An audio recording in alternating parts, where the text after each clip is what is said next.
And that's an epiphany that people have. And I always say every epiphany requires a strategy. So the question is, okay, new level then, right? Well, new level, something new is required from you. So what are those things?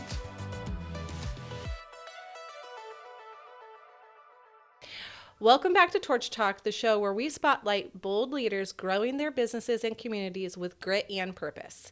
Today's guest is Kevin West, founder and CEO of Invisible Insights. Kevin is a visionary executive coach, business advisor, and trainer who helps leaders and organizations uncover the invisibles, the underlying framework that drives sustainable growth and transformation.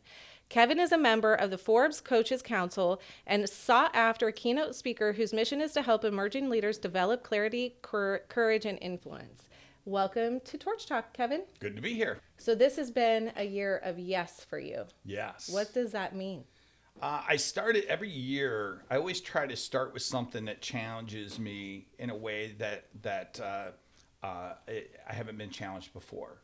So I always operate through the lens of that the next level lives in doing things that you haven't done and becoming a person that requires. So every new level you go to always requires something new. So what's new? And this year the new word was yes. And I decided that through the lens of the theory of constraints, I'm just going to lean into this whole thing of I'm going to say yes to every opportunity that comes, and then reverse engineer that in light of how efficient I need to be, what kinds of levels of courage that I need to have in terms of maybe pricing or time or focus. So can I interrupt Yeah. you? So does that mean you're saying yes to everything, but like your keynote speaker fee might be more? Yeah. Is that what you mean? Well, yeah. I mean, you think of that through the theory of constraints. So there's always a demand constraint or a supply constraint. So when demand is high, then supply all of a sudden now has to get efficient, it has to get effective. We have to do things in a way on the supply side that makes sense in light of the level of demand. So Okay. if demand is high, prices can go up, right? And it's just really ultimately a test of it, of the kind of the principles of it. So then that way, I'm just kind of learning as I go, and I'm my own kind of guinea pig in the process of it. But in some cases, maybe prices don't go up, but the amount of time that I'm available for clients might be less. Okay. I might refocus in terms of what my attention management is. And, we often focus on time management. We don't think about attention management. Mm-hmm. And every CEO, every business owner, myself included, has to always evaluate what's the level of attention that I'm giving to what and why. And the why sometimes is the worst part of it because we're on our own boss.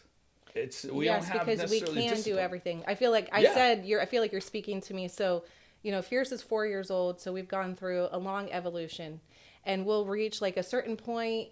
And I think that we're here. And so maybe we're here on the sales side and then operations needs, like we have to build out operations. So then my attention springs. So then sales go down because my attention's not over there. And I feel like we've done a good job now building out teams. So we have support in place, but I am now at a place in my career where I'm like, okay, what does the next level of my job look like? Like, I don't know what it actually means I know what it means to work on the business a little bit because I always did a little bit, but like, what if one day I'm not managing clients directly or we have operations figured out? What does that actually look like? Where does my attention need to go and why?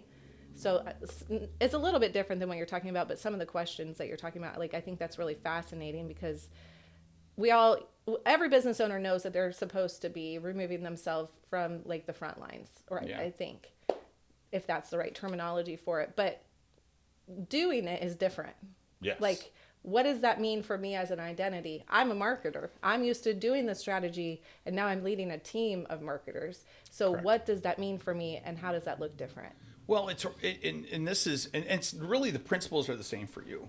So what it comes down to is there was a picture that you had when you started this thing. Mm-hmm. And typically what it ends up becoming is nothing like the picture.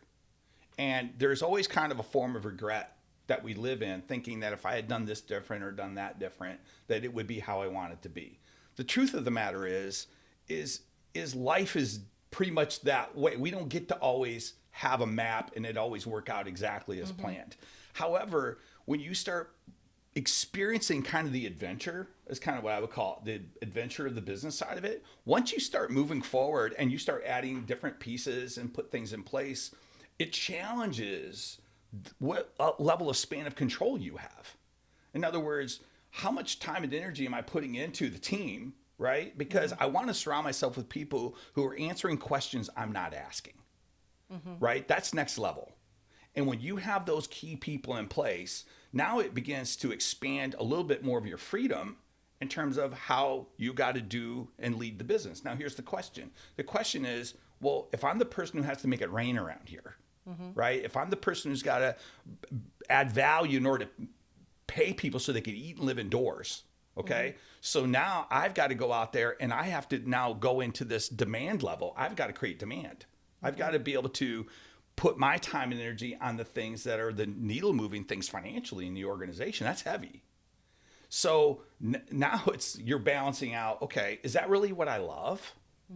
Is that really what I signed up? Because when I was a marketer, I loved marketing. I loved doing that. And now you have delegated effectively much of those duties to people who might be a little bit better than you at it, although you love it. But now all of a sudden, now I got to go sell it. And because now I got to go sell it, is that really what I wanted to do when I started this thing? And that's an epiphany that people have. And I always say every epiphany requires a strategy. So the question is, okay, new level then, right? Well, new level, something new is required from you. So what are those things? And if we're sitting down in a session, I'm looking at you going like, hey, we got to figure this out. Yeah. Because if not, yes, you will manufacture the energy. And you will dial this thing up and you'll make it happen. And guess what? Right now, maybe the hill that you're on isn't that high and there's just a few people in the wagon and the crash isn't so bad. But because all of a sudden you're in beast mode and you're attacking this thing and all of a sudden you're now creating more demand, which requires more team. Now the hill is a lot higher. There's a lot more people in the wagon and the crash at the bottom of that hill is really bad. Yeah. That's scary. Yeah. And you're driving the wagon. Yeah. And you're manufacturing energy for this thing. Yes. And you're kind of going, okay, this isn't anywhere close to when I sat in my bedroom hoping one day that I was going to start this thing and I was going to be a marketer and we were going to be able to put a thing in Times Square and we were going to be the most innovative local helping thing. And all of a sudden it's like, I'm not even touching that anymore. So what do you do with that? I don't know. What do you do with that? Yeah. And so here's the thing. It's not all lost. It's just now sometimes you have to pull back and start, hey, how do I reevaluate this? And how do I reposition in the context of it? See, what happens a lot of times, am I talking too much? No. Okay. So what happens a lot of times is it's always positioning and pivoting. And so whenever you're in your initial level of a positioning, you're first, best, and unique, right? Early days. Yes. Right? First, best, or unique. And there's energy behind that. And what happens is we get that pivot. It could be we're in brick and mortar. It could be we're establishing that team. We're starting to build momentum. We're known, right? Everything. And we get into that pivot and we get these opportunities. We work with this particular level of client, but now all of a sudden other level clients are kicking on our door a little bit, wanting to know a little bit more. We created interest. We become an organization of interest. And so now people are kind of inquiring more. The phone rings and we're being more responsive in those moments. And all of a sudden we get that big pivot. We nail that one, whatever contract or whatever that one relationship that we have with a client. Boom, it's there. Now, all of a sudden we're at the scale of which that requires. We're now in it. We are totally in that relationship. Where's the next pivot? And what happens, what I find is organizations get stuck in the first pivot. They never find the next. So how do you help them find the next?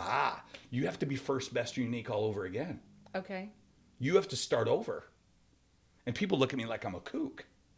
And I'm going, all the things that we did when we first started, we have to do at a different level all over again.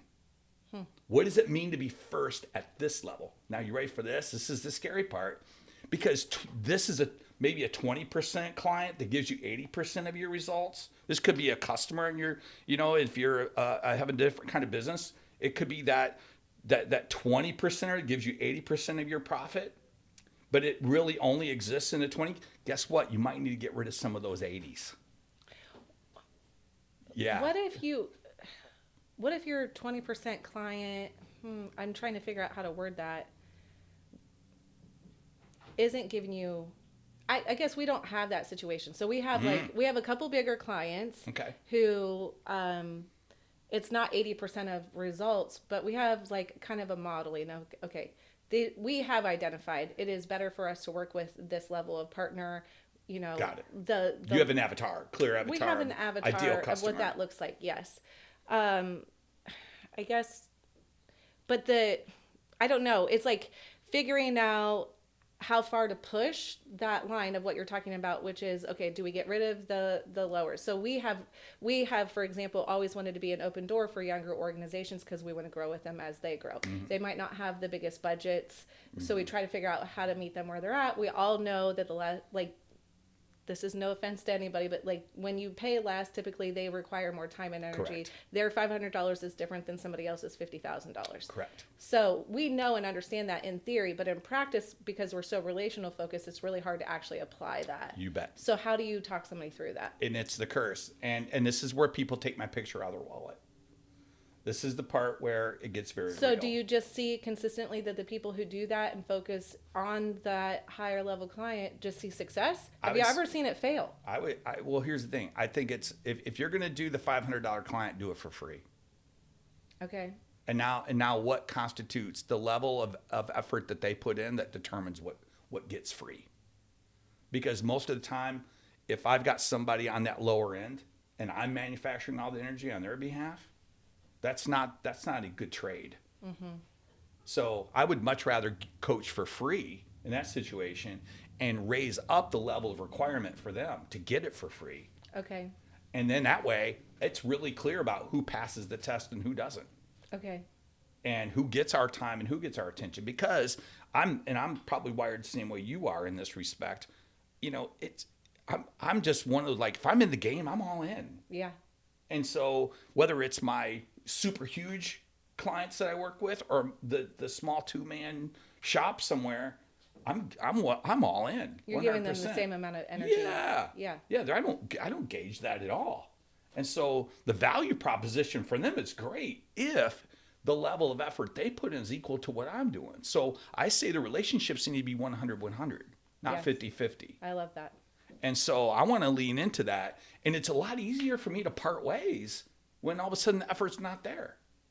Because sometimes I wonder, like, am I caring about this more than they do? Yes.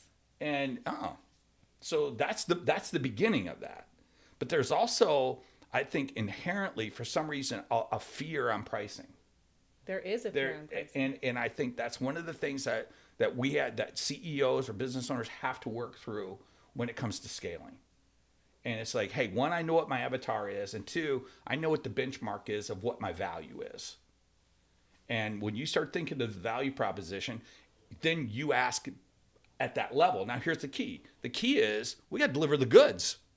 Yes. Like, we have to make sure that, and guess, but here's what happens. Think about it. When all the diversification goes away, our focus goes way up because we're only doing one thing at one time at one level. With the level of expertise and experience that we need to have to provide whatever the level is we're wanting them to pay at, everything goes way up. Everything grows exponentially. Your ability to deliver, your confidence level in terms of how you do it, everything goes up. But when you're so diversified, when you have so many different things at so many different levels, then guess what? Your A game really doesn't turn into an A game. There's just different levels of demands that occur based on whatever the needs of the client are. And this is when I go through this too. It's a challenge for me too, because there's certain kinds of clients that I sit down with that we can get real dirty and we can get under the hood of the numbers. And I have some guys that are like, I got no numbers. Yeah, we have that too. And I'm going, time out. Yeah. And I don't want to ever drive away and wonder, like, dude, like, was that just a whiff of 90 minutes of like, we're winging it. Like, is this kind of what I want to do? And so so usually this is where I get very frank about things. And again, I always want to live in the land of truth before grace. So there's grace that will live on the other side of truth, but I'm going to tell the truth. And then if you look, the way that you're running your business is substandard, and and I can't do it for you. And I'm a coach, so you have to understand that my job is to make you mad and do things you don't want to do, so you can be what you want to be. So let's get serious here. So let's talk a little bit about, because I have some questions then about like your coaching style because of the way that you're talking about. For people who may not have listened, we can back up a second. Tell people what you do. You're a business coach. What do you specialize in? I'm a business coach. I'm I do executive coaching. So sometimes I'm coaching different executives.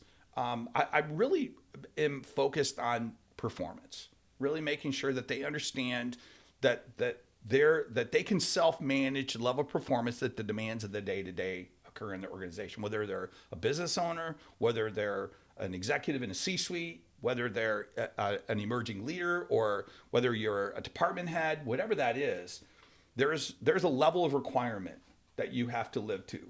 And so there's two questions that everybody asks: what is needed and what's required of me? And often we're not clear about what's needed. No one ever walks in and does that. So a lot of what I'm a clarity broker. I come in and I broker for clarity. What do we have to understand? Because I know that when we have clarity, we'll have energy.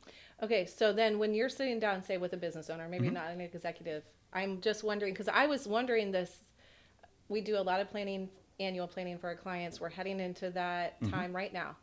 And I was really just reflecting on the number of our clients who don't have numbers. They're going off of feelings. They have some rough tracking. They have their bookkeeping, but they're not necessarily like, for marketing, it's important to know how many leads are generated. Yes. Like there's key metrics that help us really understand what's working and what's not working. And sometimes we have to guess because they're not willing to invest in a CRM to help them track or something like that. Correct. They just haven't evolved that far as a business. So are those things you're kind of like, do you have a checklist you're running through with a business if you want to work with? Are those questions you're asking in initial discovery? Is that a requirement to work with you? It's not necessarily a requirement. There's an assessment. And I sit down with the business owner and we unpack that. We go, there's kind of a checklist, I guess, in a way. It's very macro, I'm asking the bigger questions. Do you have budgets? How do you, manage pay scale, in your organization? Are you giving raises every time someone says they got a job offer from somewhere else? Or, how do you go about doing that? What level of human resource do you feel like you're at? I mean, there's different variety of questions that will go in there. It doesn't disqualify anybody. I mean, that's my job, is to assess, and through the level of assessment, for them to know what they need to work on, and that we have a very clear path to saying, hey, here's low-hanging fruit that we need to deal with now, and get under the hood of that and do that. But no, I would say, on that front of it, I don't have any like disqualification level of it. It is definitely, though, something that we need to know what we need to work on. Here's what's crazy. You can't have a diaper changing class if no one's pregnant. So I need to know what's relevant about like what they're upset about. So if I look at marketing, I go, hey, how much money you spent on marketing last year? And they go, oh, we spent $150,000. Great. Like, can you show me where that worked? Like what worked for you on that? Well, we advertise on the radio. No, that's not why I'm asking. Yeah. What kind what of I'm asking is get? Like, do you track it? Well, no, we don't. Okay. Well, so what do we have to do to track it? What are some things that we need to do? If this is lead generation and customer acquisition, which is what we're trying to do. Most people in business are trying to acquire customers. Great. So then what's the level in terms of how we generate leads, and then how do we make sure we track that to know whether it's value for us to be on the radio? Yeah. It's like, is it turning the dials in some way? And again, it's not like, I'm not a guy who coaches and sits down and says, we got to get a spreadsheet out and look at all the different things. I just want to make sure that the team is focusing on the right things. Are we dialed in? Now, over time, we'll get a spreadsheet together. But I think it's so interesting because I've heard you speak a number of times. You really are like a very well-rounded coach, though. So Yes. there's some that focus on like that personal development, leadership They want qualities, and then there's some that only focus on the numbers and the like health of the organization. And it sounds like you kind of do both. Well, Like here's the thing. That's what the invisible is, though. Yes. See, the invisible is when there's a level of tangibility when it comes down to the things that you're looking at and paying attention to, it always has to affect your leadership and your behavior. There's always a translation, whether they have the goods or they don't have the goods to be able to accomplish whatever level of detail is needed in that situation. Mm-hmm. So, okay, well then, is that the delegate type of thing you're doing then? Are we delegating now? And what do we need to delegate? Most of the time they're holding on to way too much. Mm-hmm. Or they don't want anybody to know what the real scoreboard is because they're afraid if they saw it, they would. They don't even want to know the numbers themselves sometimes. The ship's they're going scared. down. I don't know. It's like, no. Look, and I'll go back to the 5 focal points: clarity, energy, courage, productivity, and influence. So when you look at that clarity, this is a clarity. When you're evaluating, you're seeking clarity. When you're finding out that you lack in a certain area, you have clarity. Okay, well, great. Once you have clarity, it gives you energy. Mm-hmm. Now, the energy will always take you to the third thing, which is courage. Whether it's I need to delegate this, whether I need to get my team in a room and say, hey, gang, I gave the impression that I kind of had it all together, but I've been winging it for the last 5 years. We've just grown so fast, and our systems really never kept up with the level of growth we have, and we're going to have to make some changes. Whatever level of courage that is that need to do, is there leadership coaching? Is there executive coaching? Yeah, a lot of it. A lot of times they don't even know how to manage change. Mm-hmm. And they don't understand how change works. So I have to help them understand that. But that clarity, energy, courage piece always leads to productivity. And the productivity element lives in the world of like prioritization. Priority always equals capacity. If you don't have if you say I'm overwhelmed, you have a priority issue. But I'll guarantee you it's because of lack of courage that there's a lack of energy and there's a lack of clarity. Mm-hmm. Somewhere along the way. So this all goes in the back of my head. Those are all huge invisibles. Because at the end, if you have clarity, energy, and courage, and you now focus on, hey, these are the things that only I can do. And I've delegated the have-to-dos. Like I'm guessing you have a huge have-to-do list, mm-hmm. and half your team is frustrated with you because they got to deal with how you manage your have-to-do list. I really hope not. Right? I'll guarantee you, if we got real, we'd find it. Okay. And here's the thing, they don't even want more money, they just want more control. Mm-hmm. And so delegating half of that have-to-do list is like key. Mm-hmm. All right, well then have the courage to let it go. It won't be as good as you. It might only be 80% as good as you, but your job isn't to do everything. Your job is to get things done through people. Mm-hmm. So we'll get that there, and then all of a sudden now I have influence. Because guess what? Before I would talk about a bunch of stuff and everybody would nod their heads, but they weren't emotionally engaged in it because it was never anything on their list to have to deal with. Well, now it's different. It's way more relevant. So now you're sitting in front of them and going like, hey, let me unpack some of these things on the influence side of things. And their ears perk up because I need to know how you thought about it when you did this back when the hill was small. Remember when the hill was small and there wasn't that many people in it and you just did that like it was like back here. Wow. Can you tell me how you did it back then? Because I can't figure out how to do it up here. Mm-hmm. I need to go here first because there was a part of how you did it that was totally within your ears, between your ears and between your head and your heart. Mm-hmm. And that was the secret sauce. And somewhere along the way, as we grow, we lose this. It starts to escape. Well, sometimes I wish you could just transfer secret sauce. You could, yes, you wish. But here's the thing. It's called going backwards for going forwards. Yeah. It's an element of reverse engineering that's key for an executive to be able to go back and help everybody understand there's a history as to why this is the way it is. Although it might not have scaled, if I understand the why, the ability to make change makes sense then. Mm-hmm. But if they have no history to go by, if all you do is hold on to it, it's just going to be at the mercy of your gig mm-hmm. in terms of what you can control and how much you can say about it. And let's already face it, you don't have enough time to tell anybody. Yeah. So then where does that go? Then How does your team answer questions you're not asking if they don't even know where it came from at the beginning? And this is what happens. That's why history lessons are one of the most important things you have to do in an organization. You got to go back through the history. You got to go back through the history. You got to go back through the history. You got to talk about the good old days. You got to unpack, hey, this is back when everything was right and perfect and the sky was super blue and we're really excited.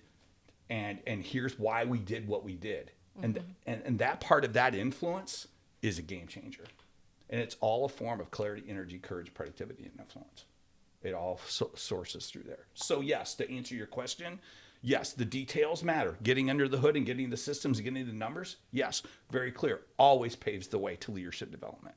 Always, there's always a level of, I had a guy coached, when he talked to the team was afraid because he would walk back and forth like a caged lion.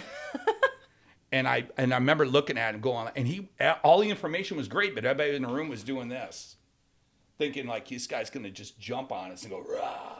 And I made him sit down. I go, I want you to sit down. I say, ever go to a restaurant where the waiter will come and kneel and be eye level with you when they take your order? I said, isn't that engaging? You go, yeah, just sit down.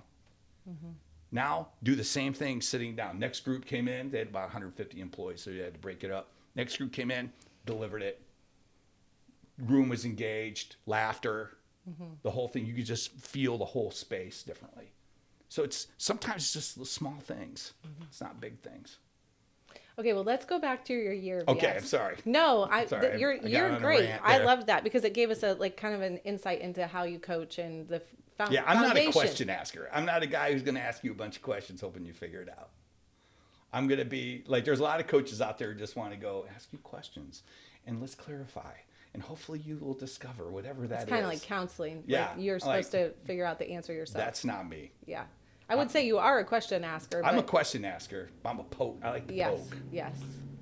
We always say we're going to give our clients what they need, not what they want. And in order to do that, sometimes we have to give them feedback that they won't agree with. So it's like that insight. They think they want this thing, but actually they don't, and they don't know why. So we have to walk them through that. But I get that.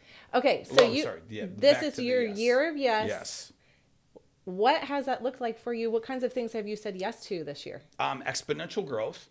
So typically in the past, I would have been way more guarded in terms of time. Yes. And I would say some people would say that's healthy. Yes. And in this case, looking through the lens of theory of constraints, I decided that I'm going to eliminate the gaps. So I'm going to create less, there's going to be shorter gaps of time or space between the beats. However, I'm going to change how I'm playing the drums. Okay.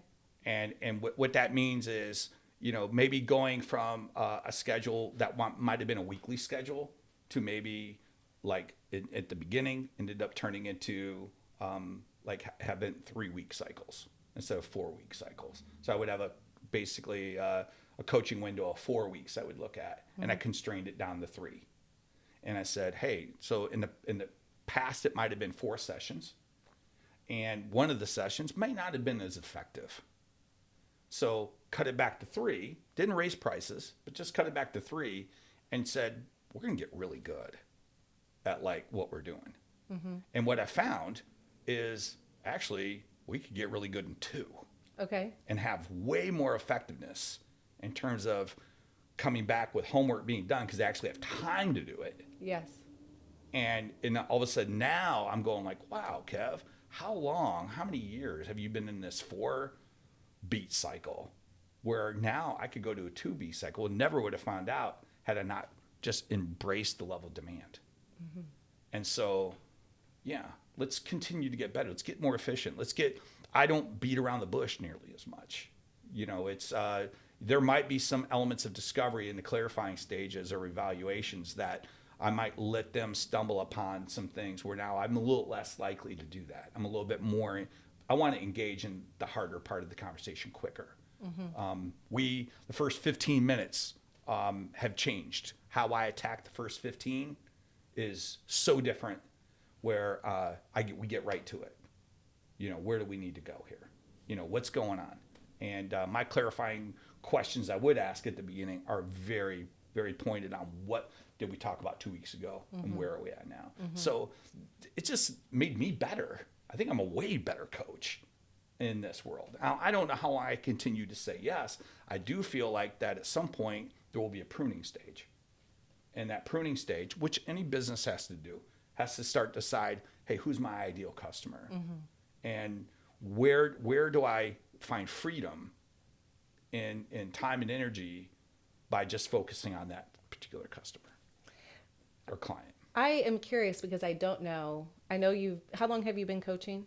15 years. Okay. So what did you do before that? Where did you start? What's the beginning of Kevin I West? worked at New Point Community Church. Okay. It was Sugar Creek Free Methodist Church at the beginning. And then basically I discovered along the way I was just a good team builder. I just could build teams. I loved delegating. I loved people catching the thrill being used by God.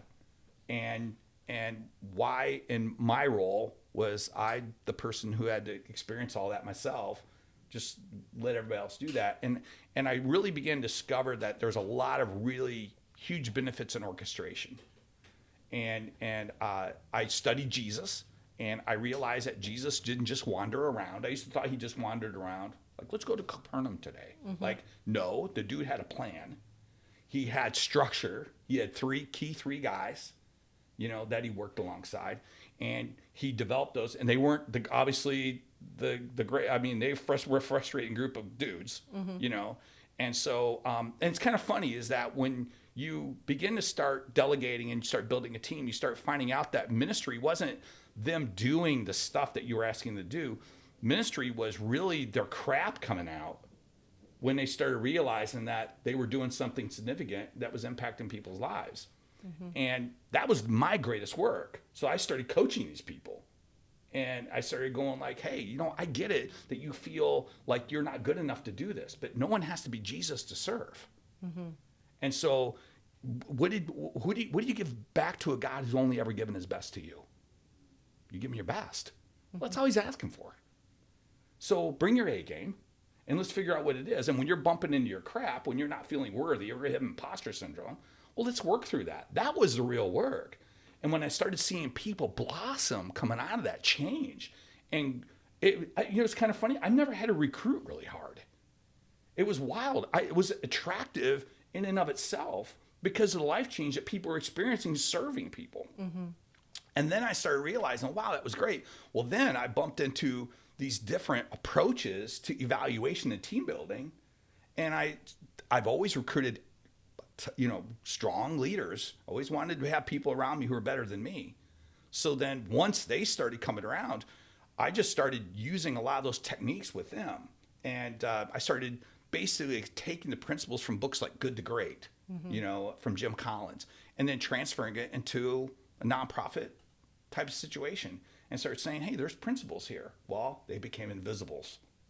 And so once I started looking at the principles and I said, these are invisibles. And so candor, is one of those things, in the book Good to Great that he talks about in the hedgehog concept. He says, you need to have a high level of candor in a team. So then I did high level evaluation on everything that we did in ministry. And we went from 500 to 4,000 people. So we needed to have really good structure, orchestration, communication, all those things. And I like leading through people. So once that started happening, we started putting all these things in place. And then once I started seeing the next generation come up, I didn't want to be that guy who kind of crapped on our ideas. You know what I mean? I got to change all kinds of stuff when I showed up. Why wouldn't they be able to change my stuff? And I just didn't want to do that. And I started looking around, and I don't know, I just kind of felt like it was time to pivot. And once that pivot occurred, the phone rang. And it was people who have been in different aspects of places, different campuses I've been at and worked at and helped build teams at. And I didn't even know coaching was really a thing. Then I started investigating it more and realized that there is something out there, because I really didn't know what I was going to do once I pivoted. I wasn't sure exactly what this was going to go like. And then I realized, okay, there's something there, and people started calling, and I would figure out, okay, well, I'm just going to take what I did in the nonprofit world. And now, and here's what's weird about business it's kind of weird in a church setting. If you're around people in church, you're around them probably once a week. And at best, you get about 30 minutes with them before a service and after a service. So it's your time windows of influence are very minimal. Mm-hmm. Well, the crazy thing about that is if I had a 30-day goal, it typically took 30 weeks before like the breakthrough would occur. So what's funny about all that is when you go into business world, they're all there all day. They're all the time. Yeah, it's a lot of time. So the stuff that used to take 30 weeks to get the light bulb to go on, I used to call the breakthrough. When you get the breakthrough and everybody has the epiphany, it's like, oh my, let's do this. I was experiencing business like in 15 days, 10, yeah. and the level, and I was like, oh my word, this is like gasoline on a fire. If we can get the right kind of setting and put these things in place, the level of impact is exponential at speed. Mm-hmm. And then I got excited. Then I'm like, okay, this is marketable. Well, and it truly takes, I mean, the workplace is a mission field. Oh, yeah. And the workplace is like, we spend so much time here, whether you're faith-based or not, there's just like building a culture, building leadership. Like there's so much impact, influence. It's like really wild when you think about it. Absolutely. I've never stopped doing ministry. I just stopped doing church work. Yes. And so that's just what it comes down to. I mean, it's different. Yes. And you're able to see those results faster and probably more impact because this is what they do actually every day. Yeah. And what's really cool is, when you sit down with the business owner and you say, hey, look, there's a stewardship here. I mean, these people have been entrusted to you. Mm-hmm. And so they're not here by chance. Like if you're a person of faith, you need to understand that they're here. God put them here for a specific reason, to be under your influence. Mm-hmm. So what are you doing with that? And you can't give what you don't have. Yeah. So why don't we start working on some things that are worth emptying your cup into? Mm-hmm. And because they're all worried that I got to fill everybody's cup. No, you don't. You just have to empty yours. Mm-hmm. What are you learning? Where are you growing? And then they get over the hump. And again, every level of progress that you get, right, you get more confident. So that's the part of that level of confidence, that level of peace, that level of, willing to have the hard conversations to do that goes up. And that's why it's fun part, because then we can get under the nuts and bolts and get under the numbers and have the harder talks. Mm-hmm. It's really, you have a bridge strong enough to bear the weight of truth. And then once you get there, then it's fun. And I think it's the reason why I've been with my clients. I mean, I've only had a few ever leave. Mm-hmm. Like I've been with my clients for many over 10 years. Mm-hmm. And I think a lot of it is just that whole idea of let's continue to grow people. How many clients do you work with? Currently, I think I'm working with 34 different businesses across the United States. That's a lot. As far west as Las Vegas and as far east as DC. Okay.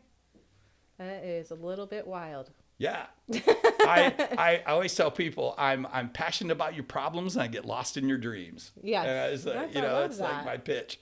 And so, but again, it's just key relationships. I work with trade associations and coach different trade associations, and which are basically churches in a way, because there are a lot of volunteers in trade associations, and help them navigate some of the growth things I've learned working in a nonprofit. So I know you've kind of gone through a personal evolution here in the last few years as well. You've had a health journey. You have, you're on a coaching thing. What do you see? What's coming next for Kevin West? I'm writing a book. Okay. I've been working on this crazy thing for over a year. And this is what I've kind of learned in this. This is an invisible kind of epiphany I had recently. I said, I never thought about writing a book forces you have to deal with your past. Mm. And I've realized that I just asked the question, why is it taking so long for me to deal with some of this stuff? Because when you start having to kind of flesh out how you deeply feel about things in writing, reading it out loud to yourself, you have these things of like these flashbacks. And I realized that until you have something really, big enough in your future is the only time that it's ever going to provide you the level of impact to deal with your past. So there's just a connection there. And I think, it's really easy for me to talk about the bigger future, with clients, but to do it with yourself and then go back and say, all right, hey, there's a lot of reasons why I'm sharing what I'm sharing in this book that I'm writing that is attached to things that I need to deal with. So it's almost been like a counseling journey. A little bit therapeutic. It's probably frustrated the guy who's working with me. I'm working with a consultancy out of Nashville, and they got a coach and all this kind of things. And I big on coaching, by the way. I have had coaches, been in mastermind groups. Those are I think I need one just as much as anyone does. But I think that is something that coming out of that has been really cool, and I've made peace with a lot of myself in a lot of ways. So when will the book come out? Good question. Not sure yet. We're a year in it. I am going to be in Nashville with them in a couple weeks. Okay. In mid-November, and we're going to take everything we got and sit down for 2 days. Create a plan. And try to hopefully it's worthy of something. I don't know. We'll see. Be excited to read it. I always love listening to you speak. I feel like I always take something away from you, even if it's just a little nugget of, I need to analyze that, apply it, figure that out. So I really appreciate you being on with me today, sharing how you coach, your insights, your invisible insights, Thanks. if you will. Nice little plug there. There you go. So, okay, tell everybody where they can find you. So a couple ways. I obviously I'm on Instagram. So I think it's at Kevin West Insights on Instagram. We do have a YouTube channel, and I wish I could remember the name of that. It's probably Kevin West Invisible Insights, I guess, if you look it up on YouTube channel. Our shorts are on there. I do a weekly email. I send a video out every Thursday. And I really don't even, I think if you go to my website, you can sign up on that, and that's kevinwestinsights.com. Okay, great. Well, everybody check it out. Kevin always has great little nuggets to give you and share, and I highly recommend that you sign up for the email. So, all right, thank you for being with us today, Kevin. If you loved this episode, stay tuned for more, and we'll see you next time on Torch Talk.